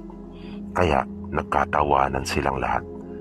Nanayamot naman si Bernamir at nagtatampong lumabas ng bahay nang makaramdam ng pagkapahiya. Habang palabas ang bata, ay sinabihan ito ni Mir na huwag lalayo. Sa labas ay nakasimangot na pumunta ito sa malaking puno kung saan naninirahan ang mga kaibigan nilang duwende. Nang mapansin ng mga ito ang pagdating ni Bernamir, ay lumabas sila at kinausap ito. Nakita nilang malungkot ang bata kaya kanila itong niyaya maglaro upang sumaya. Nagtaguan sila at si Bernamir ang taya. Matyaga niyang hinanap ang mga duwende ngunit bigo siya na makita ang mga ito sapagkat magagaling magtago. Habang patuloy niyang hinahanap ang mga kaibigang duwende, ay nakakita si Bernamir ng isang makulay na ibon na may mahaba itong buntot. Sa tuwa ay kanya iyong nilapitan ngunit mabilis itong lumipad at lumipat ng puno. Sinundan niya ito. Naaliw siya sa magandang itsura ng ibon, na hindi ito lumilipad ng matayog at lumilipat lamang sa mga puno. Nang hindi naman namamalayan ni Bernamir, naluba na siyang napapalayo sa kanilang bahay dahil sa patuloy niyang pagsunod sa nasabing ibon. Nang naisipan na niyang bumalik sa kanila, ay hindi na niya matukoy ang daan. Nakaramdam siya ng kaba. Naluluha na siya ngunit kanya iyong pinaglabanan pagkat naalala niyang baka pagtawanan na naman siya ng kanyang ama. Kaya nilakasan niya ang loob at naging matapang. Matagal na siya nagpapaikot-ikot sa pusod ng gubat. Patuloy siyang naglakad at inalam ang daan palabas ng gubat. Samantala sa kanilang bahay naman, nang puntahan ni Mir ang anak sa labas, ay nag-alala na ito nang di niya makita. Kaya agad na sinabi sa asawa ang ukol dito. Lumabas si Bernabe at kinausap niya ang mga kaibigang duwende. Sinabi ng mga ito na naglalaro lamang sila kanina ngunit bigla na lamang daw itong nawala. Sinabi ng mga ito na tutulong na rin sila sa paghahanap kay Bernamir. Luba namang nag-alala si Bernabe pagkat sa lamay ay nabanggit sa kanilang usapan ang ukol sa napapabalitang manananggal na naninirahan sa kabilang panig ng gubat. At masama ang kutob ni Bernabe na baka napunta na roon ang kanilang anak. Kaya matapos maisukbit ang itak at madala ang anting, ay mabilis na itong umalis. Sinabi niya sa asawa na maiwan na lamang sa bahay, na siya na lamang ang maghahanap at baka bumalik ang kanilang anak. Ngunit matapos makaalis si Bernabe ay hindi mapakali si Mir, kaya nagpasya na itong sumunod sa asawa. Naisip niyang naroon naman ang kanyang mga magulang kung sakaling bumalik ang kanilang anak. Kaya nagpaalam na rin ito kanila Mang Armin at Aling Hisusa at sinabing susundan niya si Bernabe. Samantala sa gubat ay naupo na muna si Bernamir sa paanan ng isang puno upang magpahinga. Matapos iyon ay nagpasya na uli siyang lumakad, lalo na nang nakikita niyang padilim na. Abot-abot na ang kabang nararamdaman ni Bernamir. Sa kanyang patuloy na paglalakad ay natahak niya ang daan palabas ng gubat. Yun nga lamang ay sa kabilang panig pala ito. At di nga nagtagal ay nakakita siya ng isang bahay. Nabuhayan siya ng loob at nakahinga ng maluwag. Naisip niyang magtatanong siya sa may-ari ng bahay ng daan pabalik sa kanila. Nang lalapit na siya sa bahay ay nakarinig siya ng maliit na boses na tinatawag siya nito. Nang lingunin niya ay laking tuwa ang kanyang nararamdaman nang makita ang isa sa mga kaibigan niyang duwende. Sinabi nito na agad siyang maupo at magtago. Nasinunod naman iyon ni Bernamir. Huwag kang pupunta dyan sapagkat bahay iyan ng isang aswang na manananggal. Wika ng duwende sa kanya. Hindi pa alam ni Bernamir kung ano ang manananggal. Ngunit nang marinig niya ang salitang aswang, ay muntik na itong mapaiyak. Dahil alam niyang pangit ang itsura nito at hindi kaibigan. Pagkat naalala niya ang kanyang nakita sa lamay. Ilang sandali pa, ay narinig nilang bumukas ang pintuan ng bahay. Halos humiga na sa lupa si Bernamir sa ginawa niyang pagtatago sa natumbang malaking puno. Dumapa siya at sumilip sa ilalim ng nakapahalang na puno. Nakita niya ang isang babae na hindi pa naman ito masyadong matanda. Lumakad ito papunta sa isang malaking puno na malapit sa kubo nito, na may hawak-hawak ito sa kanyang kamay. Di nagtagal ay nagsimula na itong magpahid sa buo niyang katawan, na kumukutam-kutam pa ang mga labi nito habang nagpapahid. Maya-maya ay napansin niyang tila namimilipit ito, na bagya pang napakapit sa puno. At di naglaon ay unti-unti nilang nakikitang lumalabas ang pakpak nito mula sa katawan, na katulad ng sa paniki. Na nagulat siya nang makitang nahati pa ang katawan nito sa bandang bewang at lumipad na ang itaas na bahagi. Napatakip ng bibig si Bernamir sa kanyang nakita. Sinabihan siya ng duwende na magmadali na sila upang makaalis sa lugar. Nang makatayo si Bernamir, ay mabilis na silang kumilos, ngunit sumabit ang damit nito sa mga tinik ng halaman. Marahan niyang inalis ang kanyang damit mula roon, nang biglang may sumagi sa isip nito. Kanyang pinagputol-putol ang sanga na may tinik ng halamang iyon at mabilis na lumapit sa kalahating katawan na naroon sa malaking puno. Kanyang inilagay ang mga sanga na may tinik at hindi pa siya nasiyahan. Nangingiti pa niyang nilagyan iyon ng kung ano-ano na kanyang nakikita na malapit roon. Nang halos mapuno na ng kung ano-anong bagay ang kalahating katawan na iyon ng manananggal, ay paalis na sana sila nang biglang nakita nila Bernamir at ng duwende ang papasugod na aswang mula sa itaas. Napasigaw si Bernamir sa pagkasindak, na mabilis bumalik ang aswang nang maramdaman marahil nito na mayroong kakaibang nangyayari sa kalahati niyang katawan. Bumulusok ang manananggal paibaba. Mabilis namang nakailag ang maliksing si Bernamir at tumakbo. Napansin niya na nasa likuran niya lamang ang aswang. Nang dadagitin na siya nito, ay siya namang pagkakataon na nadapa ito nang mapatid sa ugat ng punong kahoy, kung kaya hindi siya nadagit ng manananggal.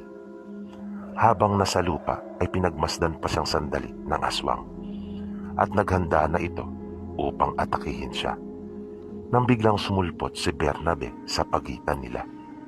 Nakita na niya pala ang manananggal nang lumipad ito kanina at kanya na itong sinundan. Hinugot ni Bernabe ang kanyang itak at sinabing layuan ang kanyang anak, na nagliliwanag na ang kanyang anting-anting ng pagkakataon na iyon. Natigilan ang aswang, ngunit nang mapasulyap ito sa kalahati niyang katawan, ay napaangil ito at galit na kanyang tiningnan ng masama ang anak ni Bernabe na nasa likuran ng ama. At dahil sa alam ng aswang na ikamamatay na rin naman niya iyon, pagkat gustuhin man niya, ay di na siya makababalik pa sa kalahati niyang katawan, ay naisip nitong idamay na lamang sila Bernabe, lalo na ang anak nitong si Bernamir. Ngunit bigla na lamang itong napasigaw ng ubod lakas, nang susugod na sana, nang bumaon ang si Batnimir sa likod nito na kanya itong tusukin, na bumagsak ito sa lupa, na halos hindi na nito maikampay ang mga pakpak, na wala namang sinayang na sandali pa si Bernabe. Mabilis niya itong nilapitan at tinaga ang mga pakpak nito, na nabalot ang buong paligid ng nakakakilabot na sigaw nito at mga panagoy dahil sa sakit na kanyang nararanasan. Hinugot naman ni Mir ang kanyang sibat at muling itinusok iyon sa puso ng aswang, dahilan para matapos na ang paghihirap nito. Matapos iyon ay tumakbong napayakap ng mahigpit si Bernabe sa kanyang ina.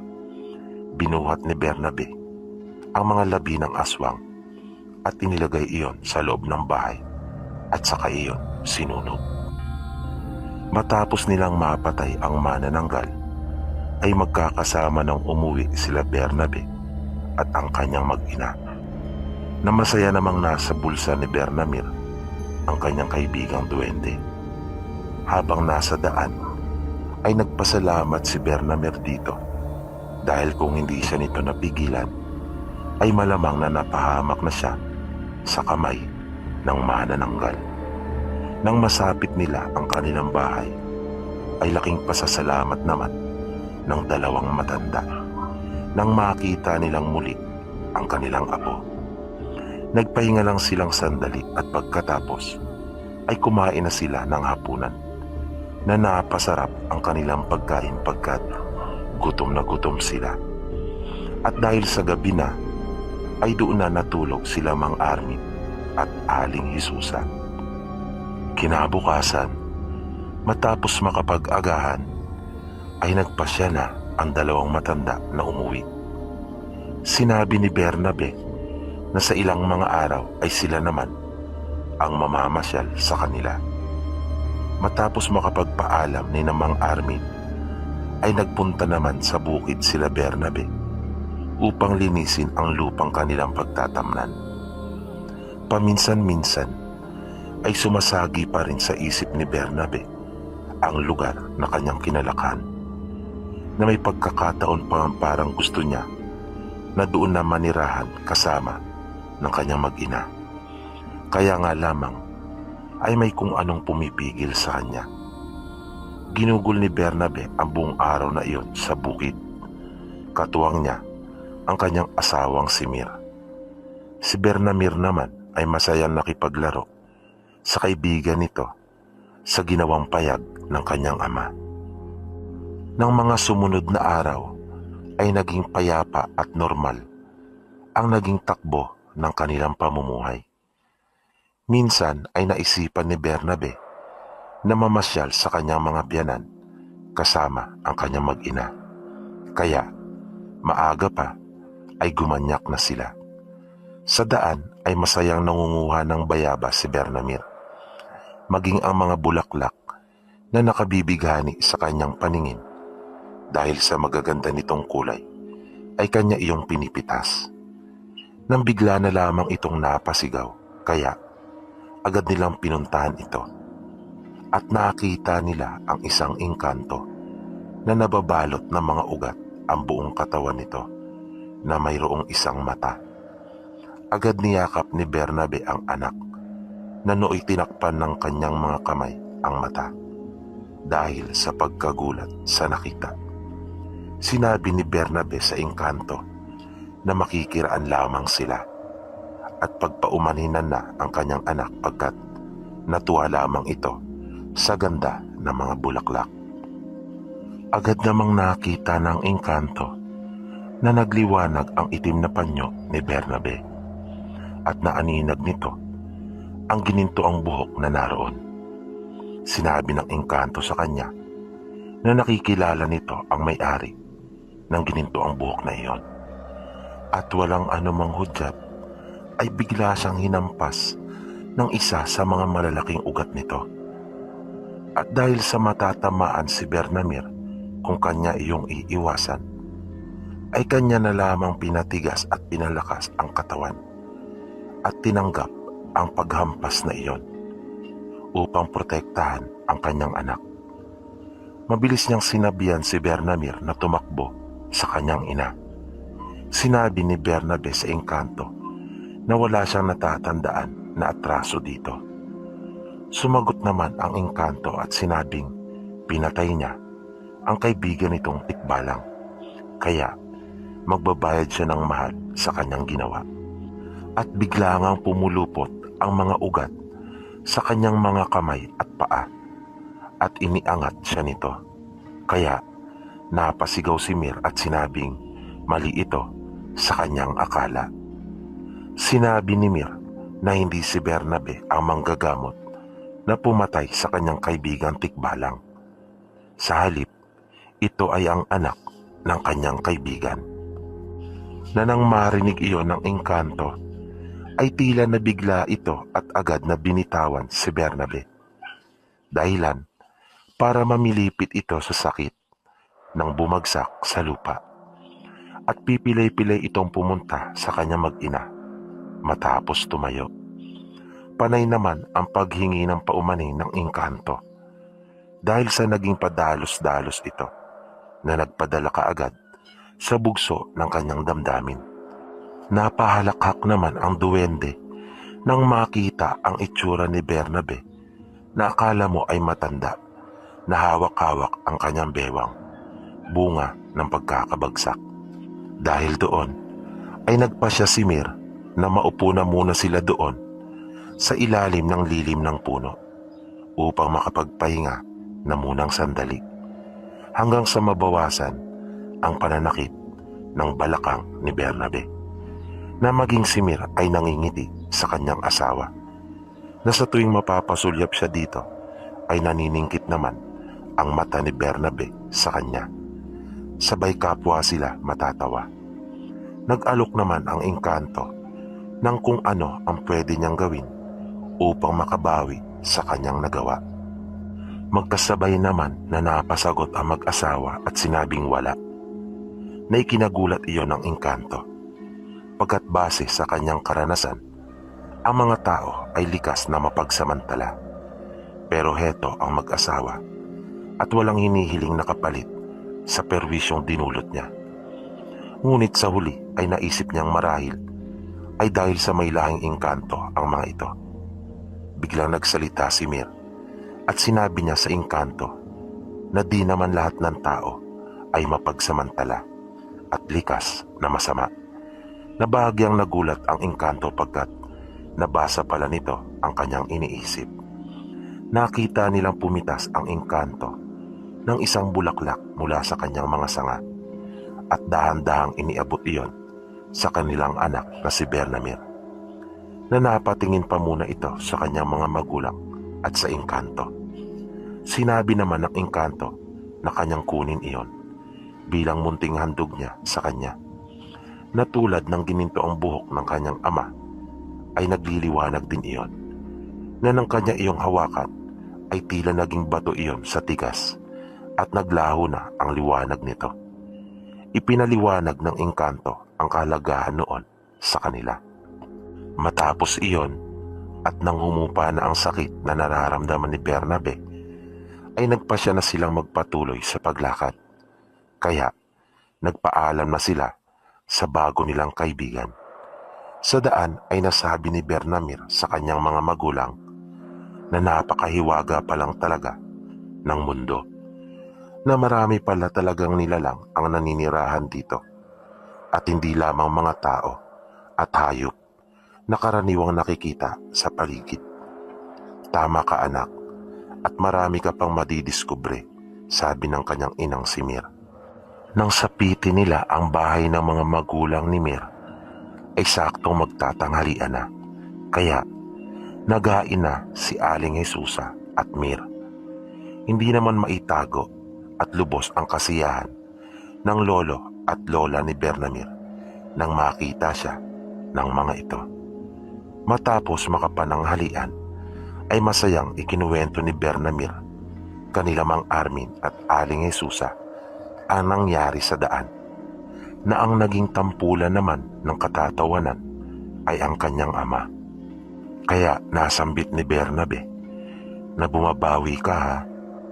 Nang ipakita ni Bernamir sa kanyang lolo at lola ang ipinagkaloob sa kanya ng engkanto, ay napabulalas ang mga ito ng mapalad ka apo, pagkat bihira pala ang nagtataglay ng ganong anting, na marami na di umano ang naghangad nito ngunit nabigo. Pumasok ang kanyang lola sa kanilang silid at kumuha ng itim na tela. Tinahian siya ng kanyang lola ng paglalagyan ng kanyang anting. Sinabi ng mga ito na kanyang pakaingatan ang bagay na iyon. Lumabas naman si Mang Armin at kanyang sinenyasan si Bernabe na sumunod. Nang nasa labas na sila ng bahay, ay kanyang ipinaliwanag dito na habang tumatagal ay lalong lumalakas ang mga busaw, na ilang insidente na di umano ang mga pag-atake na ginawa ng mga ito, na ang pinakahuli ay ang buntis na malayo niyang kamag-anak ang sapilitang kinuha ng mga ito, na pinilit pa nilang hanapin ito matapos nilang malaman ang ukol dito, ngunit di nila natagpuan.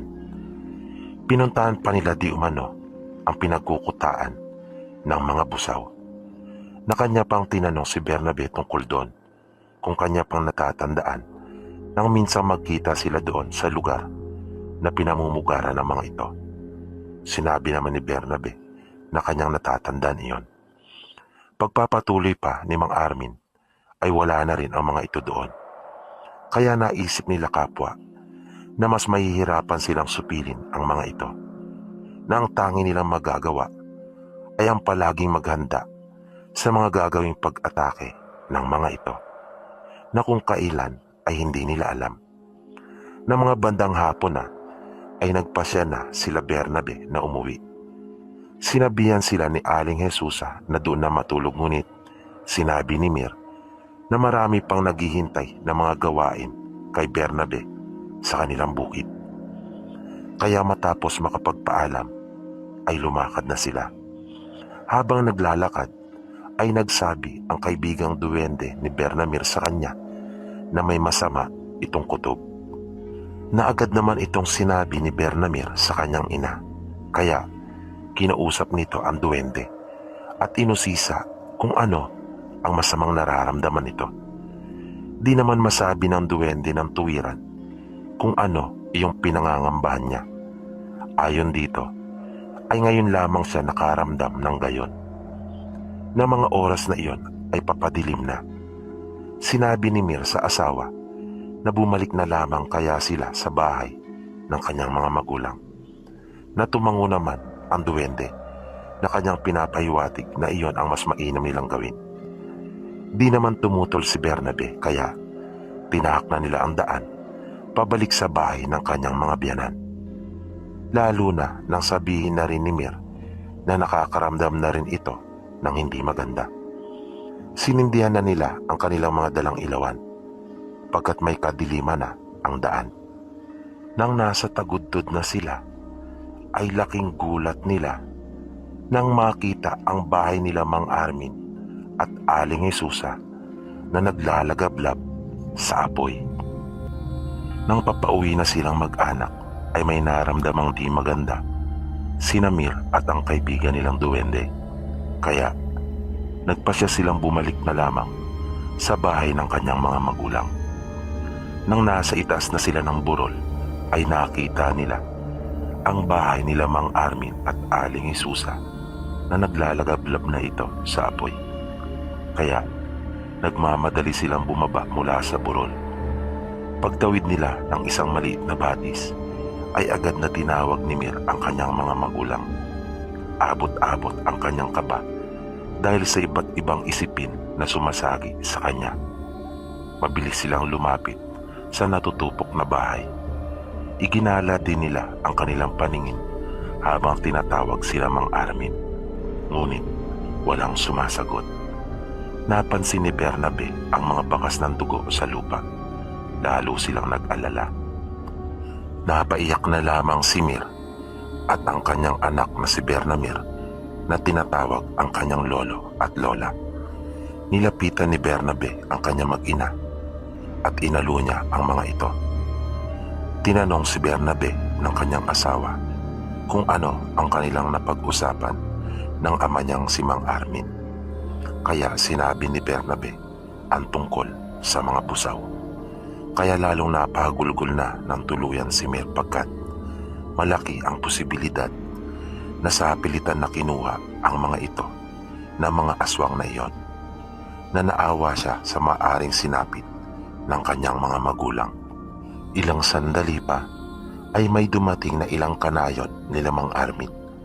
Kabilang sa mga iyon ang pinsan nito na si Mang Abuel, at naabutan nila doon sila Bernabe. Maging sila ay nagulat sa kanilang nakita at lubang nag-alala para sa mag-asawang Armin at Jesusa.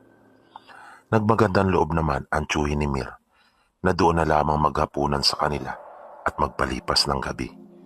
Nalubos na ipinagpasalamat naman iyon nilang mag-asawa. Kinaumagahan ay sinubukan pa nila Bernabe at Mir na hanapin sila Mang Armin at Aling Jesusa, ngunit bigo sila. Tama ang sinabi ni Mang Armin kay Bernabe. Wala na ang mga ito sa dati nilang pinamumugaran. Pagbalik nila Bernabe sa bahay na kanilang pansamantalang tinuluyan, ay agad silang sinalubong ni Bernamir at nagtanong ukol sa kanyang lola at lolo. Nanalungkot ang bata nang malamang wala pa rin at hindi makita sina Mang Armin. Matapos na makapananghalian at makapagpahinga na sandali sa bahay ng tiyuhin ni Mir, ay nagpasya na silang umuwi. Sa daan ay inabutan na sila ng hapon bago pa sila mga lahati sa kanilang ginagawang paglalakbay. Nang sapitin nila ang kanilang tahanan ay madilim na, kaya mabilis silang nag-asikaso ng kanilang pagkain para sa hapunan. Na si Mir ay napapaluha pa rin dahil sa nangyari sa kanyang mga magulang. Nang nagpapahinga na sila ay di pa rin dalawin ng antok sina Mir at Bernabe dahil sa mga isipin na gumugulo sa kanila. Nang bigla na lamang nagliwanag ang anting ng kanilang anak, ilang sandali pa ay nakarinig sila ng mga kaluskos at tila mayroong naglalakad papalapit sa kanilang bakuran. Agad na napabangon si Bernabe at kinuha niya ang kanyang itak. Di nagtagal ay narinig niya ang kanyang biyanang si Mang Armin at tinatawag sila. Dahil doon ay mabilis na rin na bumangon si Mir at tinungo ang pinto upang pagbuksan ang kanyang ama. Na mabilis namang sumunod si Bernabe upang pigilan ang asawa at sinabing wag. Ngunit huli na ang lahat, na agad hinila si Mir ng busaw na gumaya sa boses ng kanyang ama, na natumba pa ito sa lakas ng pagkakahila na iyon sa kanya. Agad namang sumaklolo si Bernabe na nagliwanag na ang anting-anting nito. Inundayan niya ng taga ang kamay na iyon ng busaw na nakahawak sa kamay ng kanyang asawa. Agad naman itong binitawan si Mir, dahilan para maiwasan ng busaw ang pagtaga na iyon ni Bernabe. Mabilis na tinulungan ni Bernabe ang kanyang asawa na makatayo at sumandal sila sa dingding na harapan ng kanilang bahay. Nabigla silang mag-asawa nang kanilang maaaninagan ang mga busaw.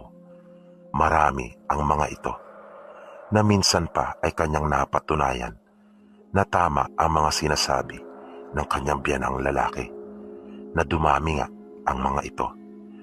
Naguguluhan nagtanong si Mir sa kanyang asawa kung ano ang kanilang gagawin.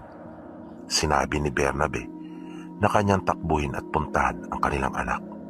Kaya mabilis na pumasok si Mir sa bahay at ginising si Bernamir. Samantala, naisip ni Bernabe na hindi niya kakayanin ang mga ito dahil sa dami, na maaari niyang mapatay ang ilan sa mga ito, ngunit tiyak na mapapatay din siya ng mga busaw. At ayaw niyang mangyari iyon, hindi dahil sa natatakot siyang mamatay, kundi naisip niyang mas malalagay sa alanganin ang buhay ng kanyang mag-ina kapag napatay siya ng mga ito. Kaya pumasok siya sa kanilang bahay at muling isinara ang pinto. Nilapitan niya ang kanyang mag-ina. Nabakas niya ang takot sa kanilang mga mukha. Naalala nila ang sinabi ng engkanto ukol sa anting na ipinagkaloob nito sa kanilang anak. Nang biglang halos umuga ang buong bahay nila nang sabay-sabay na magbalak ang mga busaw na makapasok. Mabilis na inutusan ni Bernabe ang kanilang anak na hawakan nito ang kanyang anting at kumapit sila mag-asawa kay Bernamir. Siya naman pagkakataon na matagumpay nang nakapasok ang mga busaw sa loob ng kanilang pamamahay, ngunit nagtaka ang mga ito pagkat di nila natagpuan ang mag-anak. Maya-maya ay nagkaingay na bigla sa labas pagkat dumating si Mang Armin na kasama ang pinsan nito at mga kanayon na may mga dalang itak at mahabang kawayan. Nagliwanag ang labas ng bahay nila Bernabe dahil sa pagdating na iyon ng kanyang biyanan. Bahagyang napaatras ang mga busaw, ngunit walang balak na umalis at tumakas. Natila nagalak pa ang mga ito pagkat naisip nilang mas marami silang mapapaslang, na ang pagtuturing ng mga ito sa kanila ay pagkain, na naglalaway na lalo ang mga busaw at inilalabas pa ang mga dila na tila takam na takam sa kanila. Kaya mabilis na lumusob ang mga busaw.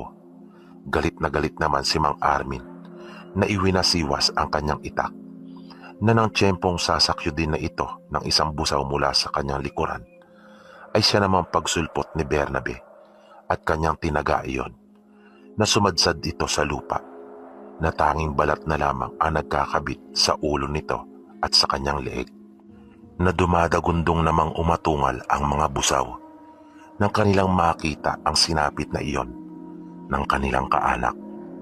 Ilang sandali pa ay lumitaw na rin si Mir at kinuha ang isang sibat mula sa mga kasama ng kanyang ama.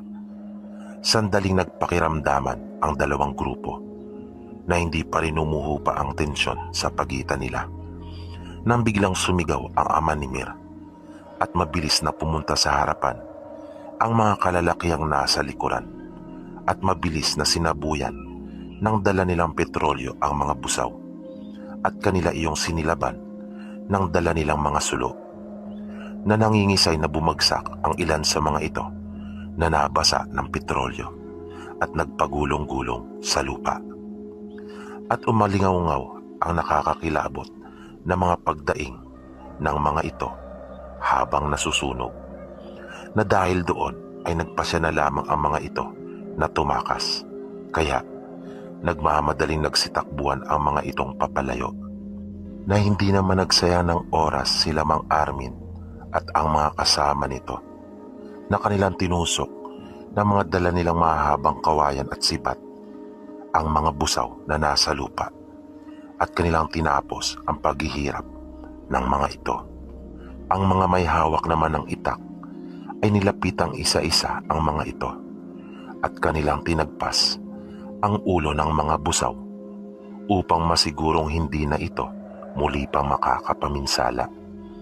Nilapitan naman ni Bernabe at Mir ang kanilang anak na si Bernamir, na nakahawak sa puno malapit roon, na tila naging kaisa ito ng puno, na hindi ito makikita ng karaniwang tao o ng kahit anong nilalang na hindi sapat ang kapangyarihan at kakayahan.